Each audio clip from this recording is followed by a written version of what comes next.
บักทุเรียนอันนี้บักทุเรียนฟิชเชอร์ทุเรียนเขาจะเอาใส่บอกมา how much brother ทุเรีย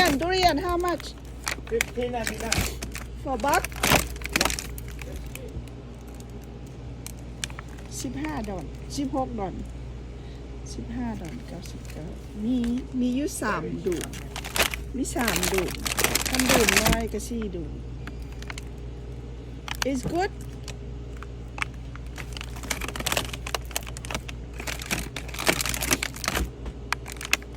ดูน้อยก็4ดู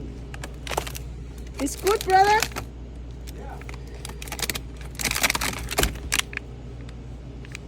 ทุเรียน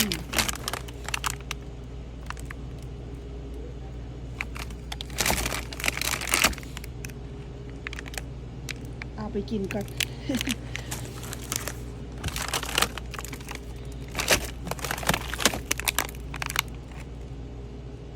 อันดูง่ายกว่า2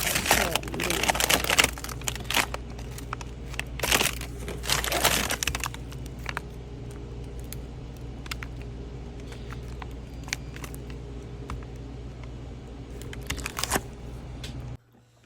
ได้ทุเรียนมาลูกนึงพี่น้องไปรอห้านพม่าเมื่อวานนี้ไปเห็นทุเรียนโอ้ยคือยากก็เลยซื้ออันบ่ได้ซื้อดุปานใดดอกเพราะว่ามันก็แพงเนาะทุเรียนเพราะว่าเขาจะส่งมาแต่ไทยพุ่นน่ะส้มฮ้อนเฮามันก็แพงแต่อยู่ไทยก็ยังแพงแล้วเนาะส้มฮ้อนพี่ก็คันลูกอ้าวใหญ่ได้ก็เป็น100พุ่นแล้วพี่น้องเอ้ยแล้วก็คันเงิน100นึงเฮาไปซื้ออื่นมันก็ได้หลายอันหั่นนะแต่ว่าเฮาคิดยากก็ได้ซื้อแล้วเนาะจังค่อยได้กินคันบ่ได้ซื้อก็บ่ได้กินหั่นล่ะพี่น้องเอ้ยก็ซื้อแด่คิดยากแล้วก็ซื้อโดนๆก็ซื้อเทื่อนึงซื้อมาแล้วก็กินผู้เดียวเพราะบ่มีผู้มักนำคำว่าพวกก็กินน้อยนึงกินหลายก็บ่ได้ย่าน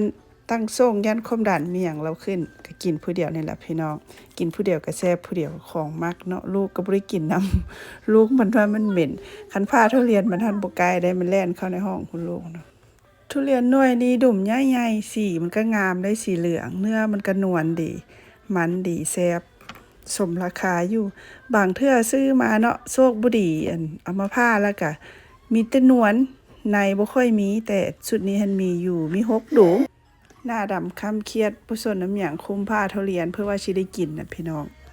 ก็คือว่าอยากแฮงมาเด้อผู้ใดมักทุเรียนคอทุเรียนมาชิมทุเรียนนำกันแซ่บๆ